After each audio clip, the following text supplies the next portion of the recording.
A while later, they came back from putting gas in the car.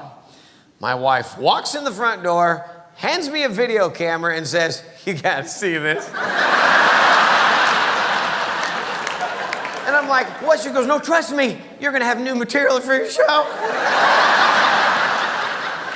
So I rewound it, hit play, and sure enough, there's my daughter standing next to her car. She has the door open on the gas tank, and she's standing there doing this.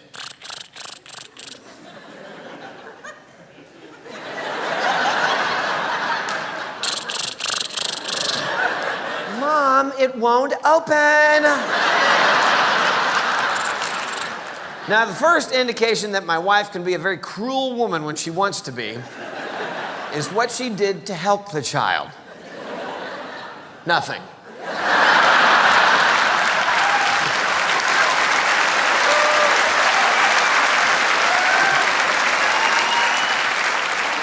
She just stood there videotaping. Then you hear my wife say, "Honey, remember, righty-tighty, lefty-loosey." And the 16-year-old girl goes, "Whatever." Camera starts shaking. Then you hear my wife say, "Honey, turn it counterclockwise."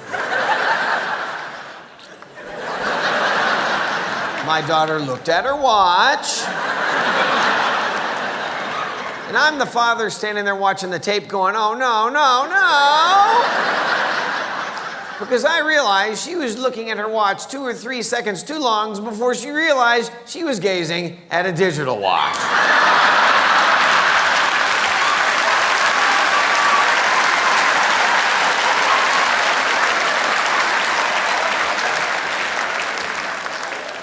To answer your question, yes, she's blonde. But that's a good thing, because if she wasn't, that would mean she was just dumb. Okay.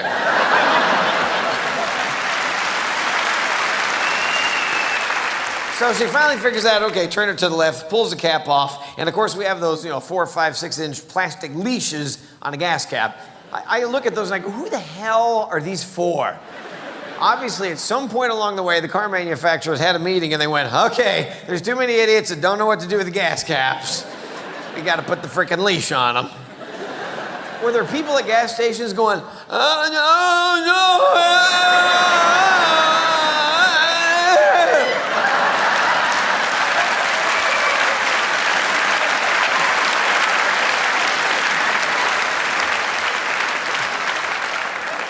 And then to add insult to injury, they put that little rack thing inside the door. And these same people are supposed to know, "Oh, you must take the gas cap and hang it there. That's very organized. Thank you." No, those people are going, "Ah."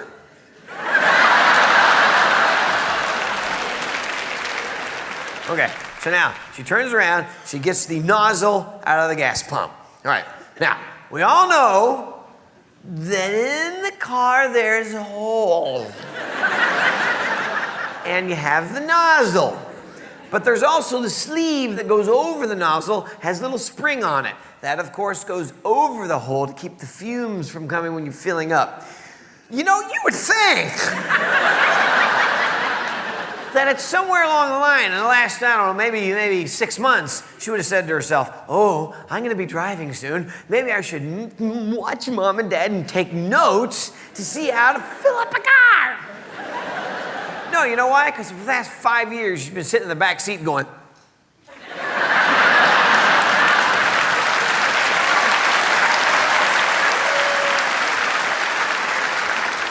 My parents are so stupid. LOL. Hey, here's the picture of my foot.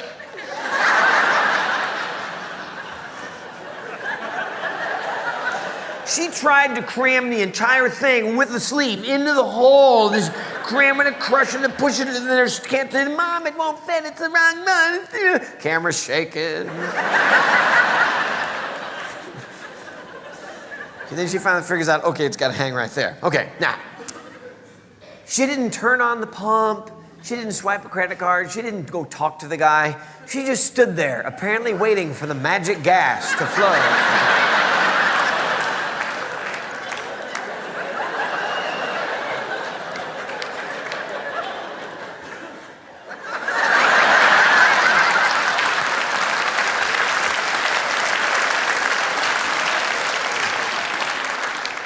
then she started doing this, realized nothing was going on. She was like,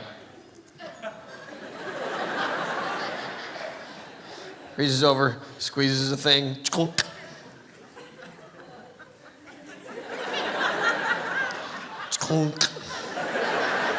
Camera's shaking. Mom, it won't stay on. Clunk. Here's the second indication my wife can be cruel when she wants to be. She didn't tell the child what to do. She walked over to the car. You see the camera getting closer. You see her hand reach into the frame. What she did took about a half a second. This is cruelty to children. She reaches in, squeezes a thing with her pinky, flips it shut like this to keep it squeezed, hand out of the frame. My daughter goes, Mom, how'd you do that? And COVID wasn't just all about medical issues either. COVID had forced a lot of us to reevaluate our marriages. I know where you are. I'm one of them. My lovely bride and I have been married for 40 years. Thank you. But let me tell you something. The reason we've been married for 40 years is because I go away. I often tell her I'm the perfect husband. I go on the road, pick up a check, come home, drop it off, leave again. But COVID hit, and now we're together 24/7, and we had a little adjusting to do. I learned a lot about Gail that I didn't know. You would think after 40 years of marriage, I'd know everything there is to know about that woman. But I learned a lot. I learned that she's addicted to Bed Bath & Beyond. And I think they ought to call it Bed Bath & Beyond Your Budget. She just buys crap. One day she came in and she goes, we need to go to Bed Bath & Beyond. I said, for what? And she goes, I need to get clothes hangers. I said, don't we get them free from the cleaners? She goes, no, I need the special kind, and you ladies will know what I'm talking about. She said, I need the kind with the velvet on them. I said, for what?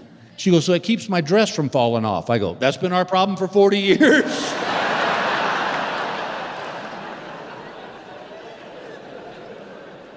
My other favorite was, she goes, we need to go to Bed Bath & Beyond. I go, now for what? And she goes, she said, I need to get guest towels. I go, for what? She goes, so when people stay with us, Bill, they have towels they can use. I said, well, here's a thought. We have a washer and dryer. And those folks don't live with us, so they don't know that our regular towels ain't our guest towels. And if they bitch about it, screw them, they can go stay at the Hilton.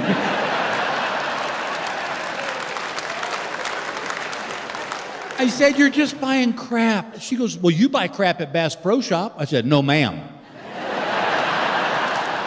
I buy essential items at Bass Pro Shop.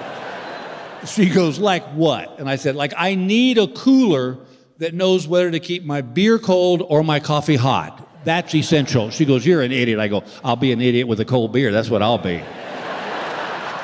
But it's just weird to see how she was acting during COVID. And I swear, if I didn't know better, I think she was pregnant.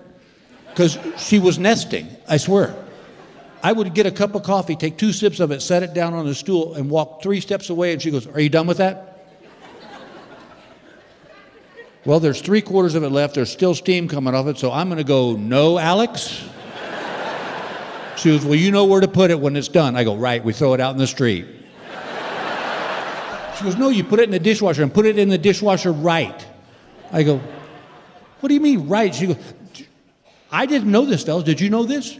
That there is a wrong way and a right way to load a dishwasher. See? I didn't know that. One night we had dinner, and we finished dinner, and I took my plate and my silverware, and I walked to the dishwasher, put them in there, shut the dishwasher. Here comes Gail right behind me. Opens up, starts rearranging. I said, what are you doing? She goes, you put them in there wrong. I said, what are you talking about? She goes, Bill, you can't put bowl, plate, cup, bowl, plate, cup, bowl, plate.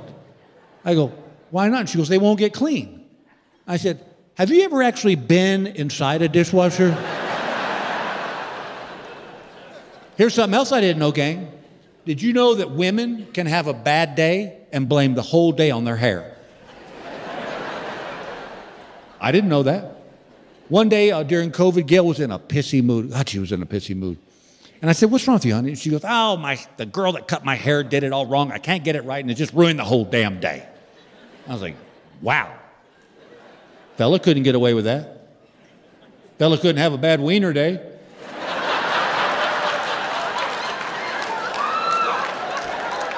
What?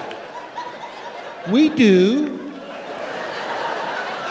Some days it looks good, doesn't it, boys?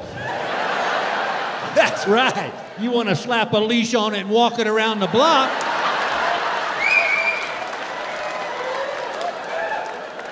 Then other days, maybe it was cold. You slept on it wrong. Man couldn't blame a whole damn day on it, though. It's like, Jimmy, what's wrong with you? I'm having a bad wiener day. What happened? I took a shower, fell asleep on the couch. It was still wet. I can't do nothing with it.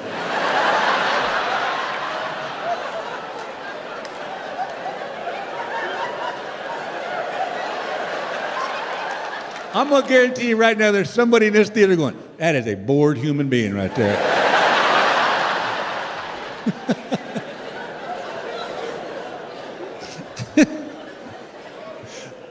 This is another thing I learned.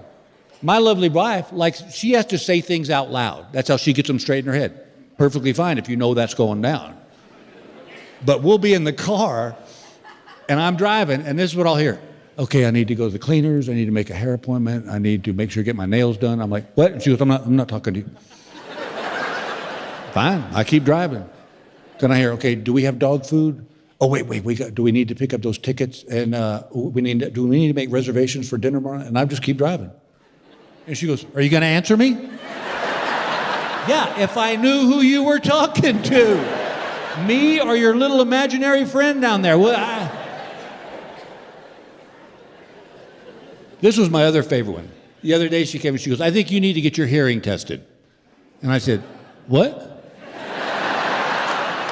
She goes, see? And I was joking. She goes, no, Bill, I really think you need to get your hearing tested because you don't hear half the stuff I say. And I remember when that day I got married, my granddaddy pulled me aside and he said, son, you want the secret to a long and happy marriage? Pick your battles. He said, if you go to war every time, you're going to lose. And I remember thinking, this is a battle. So I said, all right, I'll go get my hearing tested.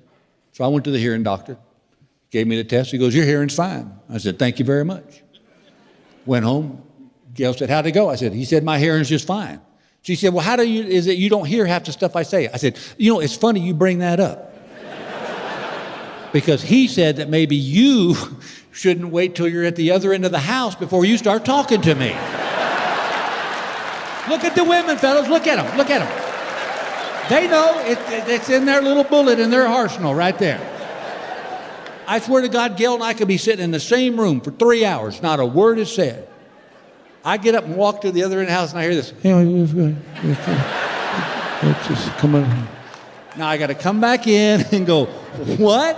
She goes, see, you're hard of hearing. I go, no, dogs couldn't hear what you were saying. What are you doing? Put that damn thing away. We left out a couple of the new jokes. I don't care. Put the damn thing away. No, wait. Literally, wait. No, yeah, now. I don't want to do that. What? No, we knew it. No, we just have to put it away.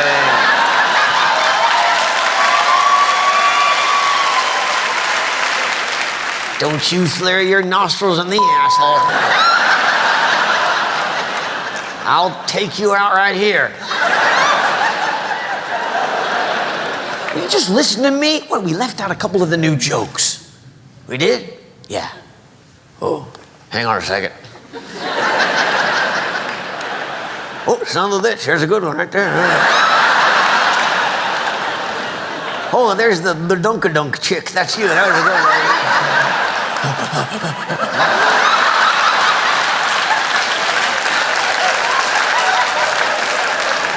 Do that one, huh? Do that one. No, I don't want to do that one. Yeah, that's a good one. I don't care. I don't want to do it. We rehearsed it. I don't care. Wait, look, there's two of us up there that make decisions, and one of us does not want to do it.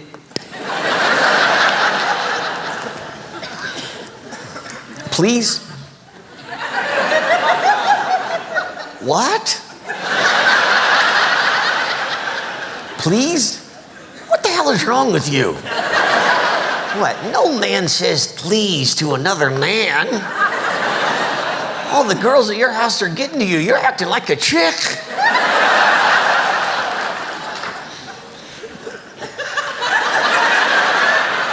Will you just do this? Oh, Lord. All right, what the hell? Thank you. Whatever. Hey, Jeff, you ever yelled out the wrong name during sex? That's not it. I don't care. I want to do this one.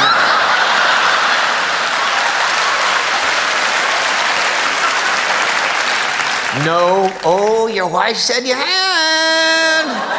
That was a long time ago. I know. She said it was very awkward. He went, Philip.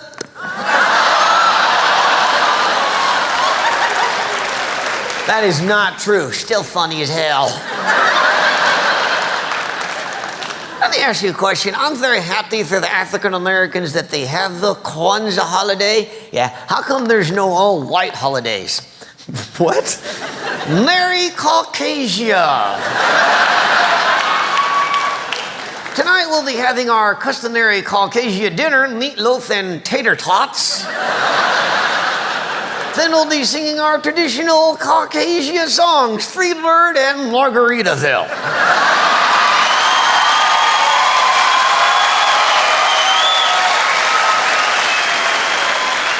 Merry Caucasia. Hell, you could be the poster child for that holiday. Can we talk a little bit more about Christmas? Whatever. So, what did you get your wife? Mop.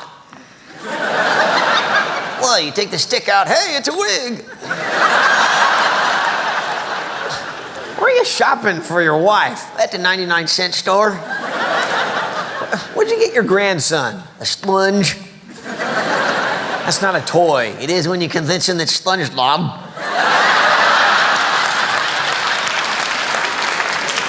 What did he say to that? He said, SpongeBob is not blue with a scour side. I said, it is when he has an infection. Keep scrubbing. Walter, what were some of your favorite toys when you were a kid? Oh, nothing like today. What do you mean? Well, you know, they got computer games and all that. We didn't have that stuff. No. Hell, when we wanted to play tennis, we actually went outside and swung a racket. None of that wee-wee crap. And playing the guitar, there were strings, not frickin' colored buttons. Hello! Yeah. And there were no shoot-'em-up games. We actually went outside and killed the assholes.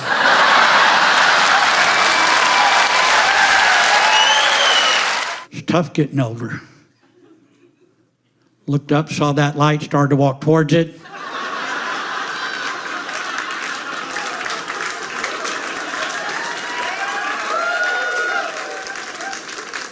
Went into an antique store, they wouldn't let me leave.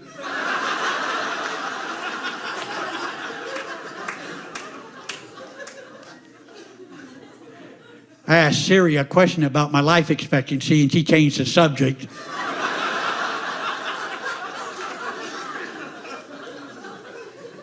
There's some advantages to be my age. Frequently people will stand and offer me their seat, which is great on the bus, a little creepy in the men's room.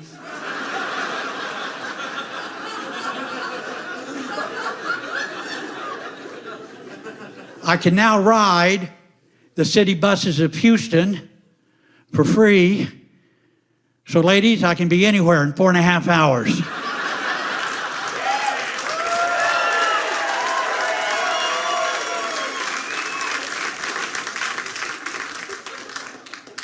I have a hobby. I Google diseases and their symptoms.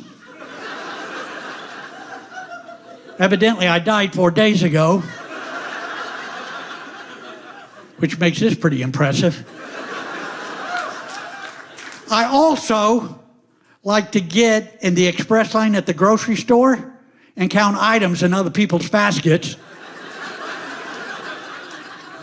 Oh, I don't think so, lady. Not on my watch. You take your scooter and scoot.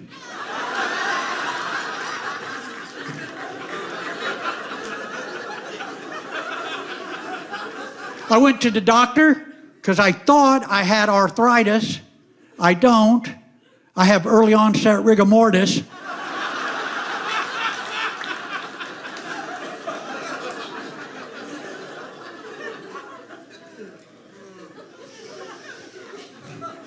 A friend asked me if I wanted to participate in the Adopt a Grandparent program.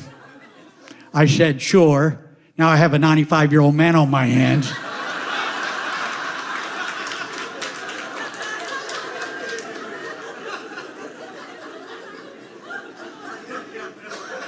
I'd love to be a grandfather, but I don't even have children. I need to get busy.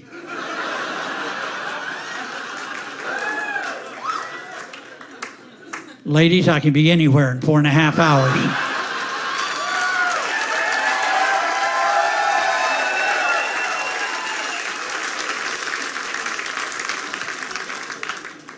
Every time I leave my apartment, I have to go back because I forgot something. Tonight, I reach for my wallet. Wouldn't you know it? I forgot my pants.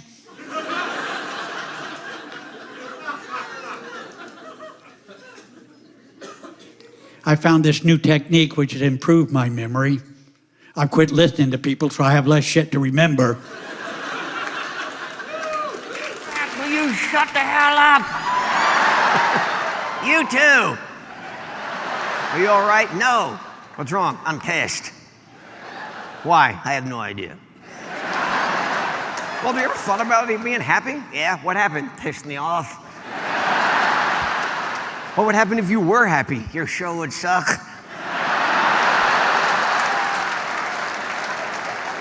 You know, Walter, just once, I think you should try being happy. You're an idiot. See, what the hell is wrong with you? When I call you an idiot and you smile like I gave you cake. Do you want to be in a good mood? Not if I look like a moron like you. No, thank you. I've seen you walk by perfect strangers and go, oh, hello, how are you? So? That makes mothers hide their children from you. You don't think I should be nice to strangers? You know, even dogs sniff assholes first.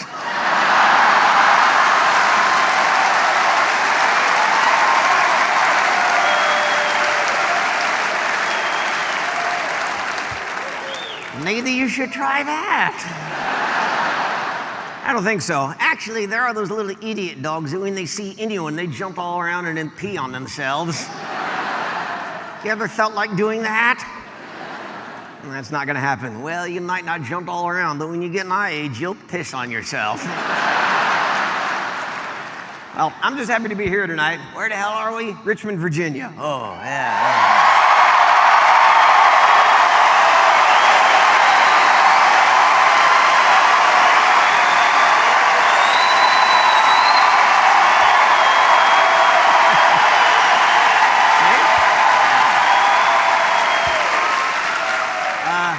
Just one question. Why are we here? It's a great part of the country.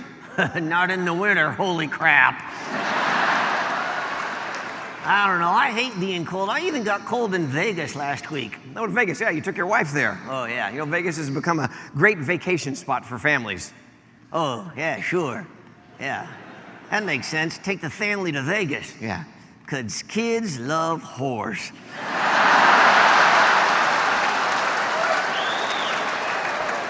Look, Mommy, there's a place with poles like where you used to work. So,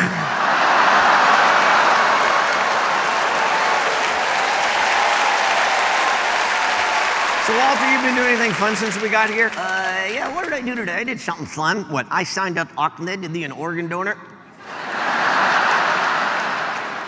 Oh, that's funny as hell right there. I'm getting sick of that guy. I think all this fame is going to his head. Why? He's been doing all the typical Hollywood stuff. Like what? He's been dating a goat half his age. Oh, yeah, an actual goat. He even got her fake teats. Oh, yeah, all 6 of them. Walter, a goat only has 2.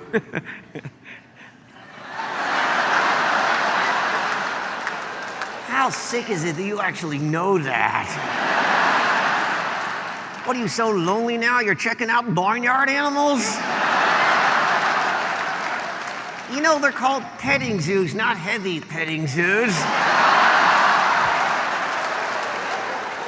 Come on, what's your name? Margaret?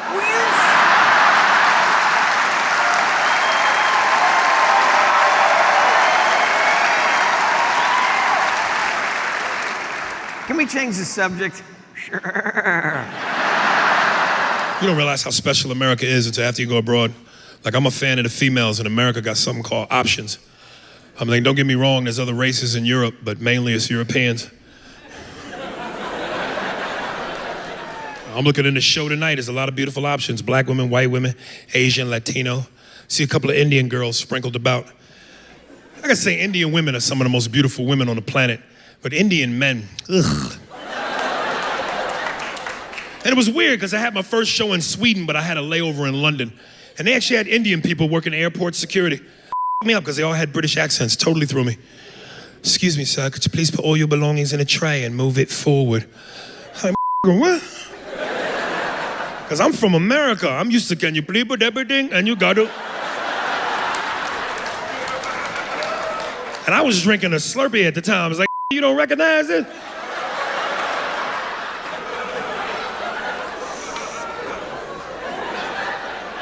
You talking like that for? And listen, bro, if you're a black man and you into white women, you gotta go to Europe. We're special out there, because ain't a whole lot of in Europe. London is a major metropolis, a lot of in London. But you go to Southern Europe, Eastern Europe, Riga, Lithuania, there are no out there. We're like a delicacy. We're like strawberry Kit Kats, nigga, we rare. And that accent work both ways, men to women and women to men. Because fellas, you get with the wrong woman with the wrong accent, that'll you up too. Fucked around, had sex with a Jamaican broad recently. It's the scariest shit I'd ever done. Because Jamaican women by nature are real fiery women. They're aggressive, passionate, spicy. She put the pressure on me. It was too much, I couldn't handle it. You want some of this, boy? You better get back there and mosh it up. Don't around, mosh it up, mosh it up. When you pull your out, you better come with the right amount of ammunition. Booyaka, booyaka. I was crying. I was like, quit your blood clot crying, you boy. Oh my God. Ain't no Middle Eastern people in here, is it? My man, right there. Where you from? Pakistan.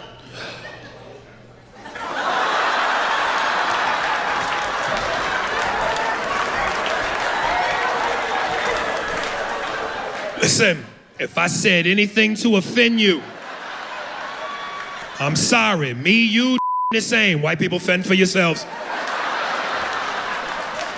I fuck with every race group, but I don't fuck with the Middle East. When them say they the bomb, they mean that shit. You don't want to fuck with me, my friend. I am the bomb. Mm-hmm. I'll be nervous. It's quiet in here, and all you hear is. Matter of fact, I need to see you laughing at all times. Soon as shit don't be funny, he texted, it is time. Matter of fact, if that get up to pee, we all. I don't want to hear shit about it.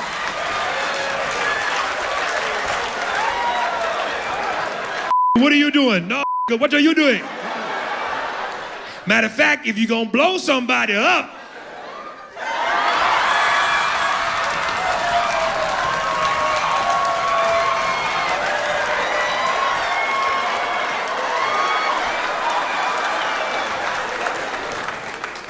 I went to Belgium. I was excited about that because I'm an action movie fanatic, and I know that's where Jean-Claude Van Damme is from. And ironically enough, I watched that movie on the plane ride over, Expendables 2. He plays the bad guy in the movie. He has a fight scene with Sylvester Stallone at the end of the movie. I thought Stallone and Schwarzenegger was hard to understand. Here's a moment just before the fight. Van Damme says to Stallone, "Don't try to challenge me." It took me 45 minutes to figure out that was trying to say challenge. Don't try to challenge me. I said, what the is a challenge? Sound like a black male hairdresser. Oh my God, girl, your hair's nice. Who did your challenge?